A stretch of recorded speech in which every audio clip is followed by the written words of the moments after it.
Hey everybody, big welcome back.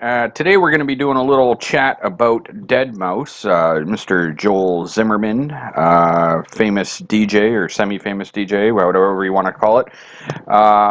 Anyhow, I want to make sure people understand it's not clickbait. The video is not relating to him. I'm just using this as a backdrop. Just might as well use a video. This was from Trujillo, Honduras. But anyway, so...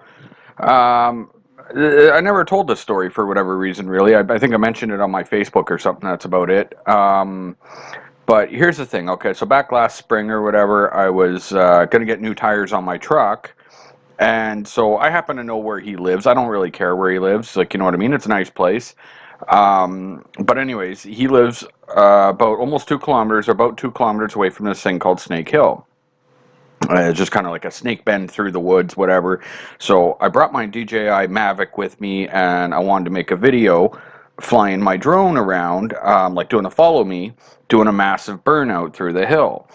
So I'm there, I get my drone out and I take off, and I'm in the middle of the road, whatever. But there was kind of like trees and stuff, so I wasn't getting a good enough GPS signal, so I didn't trust it. So I landed the drone and I backed up around the corner onto like a little other road, and then I took it back off again, and my camera was going wonky. And for those of my subscribers that know there's something wrong with my camera, this is actually the first time I ever had the problem with it.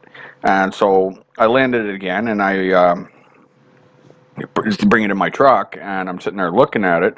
All of a sudden, out of the corner of my eye, I can see someone approaching my truck, and it's none other than Mr. Deadmau5 himself. And he walks up. I put the window down. I just said, "Hey, what's up?" or whatever. I didn't even let on that I even knew who he was, because I don't care. I'm not really a big fan or anything like that. Anyway, right away he starts with an attitude. "What's the deal with the effing drone, man?" And I was like, "Oh, I'm filming something with my truck." And he's like, "Well, you're not filming it here. I own this." And I was like, "Well, you don't own the road." And he's like, "I own everything you see." And anyway, and he's going off on me about this. And then I ultimately ended up telling him I don't care, and closed the window. And I said, "I'm going to fly my drone. I don't really care." So I go home, and the next day, knock, knock, knock on my door, a couple detectives at my door. And I said, I had a feeling you guys were coming, because before he walked away from my truck, he went to the back and took a picture of my license plate. So anyway, the couple detectives, nice fellows, so they come, and they're like, "So what's going on with the drone?" I explained to them I was going to do a massive burnout, and that I had some issues with my camera and stuff on the drone, so I didn't end up doing it. And then I said about him coming out and totally cop an attitude with me, and I got darked out windows. Like, it's not even smart for somebody like him to be coming out like that. And he was with some girl that's not his wife. I got to point that out, a brunette lady. She didn't really say anything, but it was kind of like the whole thing was all like, he was all like twitchy, and like, I don't know if he was drunk or high or what his deal was, but it was just so crazy. And so I said to the cop, like, "Look, I've looked on the map. First of all, I could legally fly over his house or around his house, and there's nothing that's going to happen. It's a civil aviation department issue in Canada. It's got nothing to do with police." And he's like, "Well, it is if it's harassment." And I said, "It'd hardly be harassment the first time I was there, and I was 1.8 kilometers from his house. As it turns out, he also owns a barn there." And I said, the funny thing is that I actually subscribed to him on YouTube, and he put his own damn drone videos up flying around his house. I happen to already know where he lives anyway, but I mean, for somebody that didn't want people flying their drone around his house, it wasn't that smart to go and fly his own drone around the house, showing everyone where he lives. But yeah, I don't know why I never shared that story with you guys. So I ended up going and getting a copy of the police report, because I wanted to see what he said on the phone. But unfortunately, he didn't authorize any of his statements or anything. Like, he has the choice here, which is weird, because I thought it was public record, but it's not. You need both parties to consent.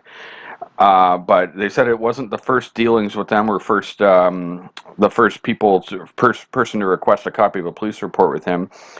And then an unnamed person at the police department, I said about him being kind of a dick, and she's like, yeah, she's heard that before.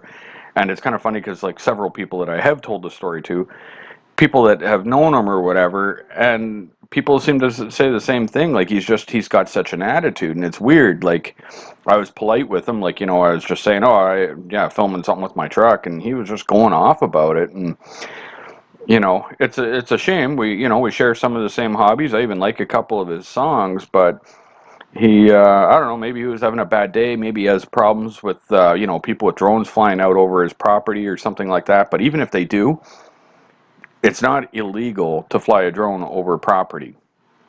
Um, we're not allowed to fly within 50 meters of a building or something like that. But even that, it's a civil aviation department thing. It's not a police issue. So it's unlikely that anything would ever happen to somebody, even if they did. But to be clear, I was nowhere near his house, his building, anything. I was off on on a side road. I'm not going to say where he lives.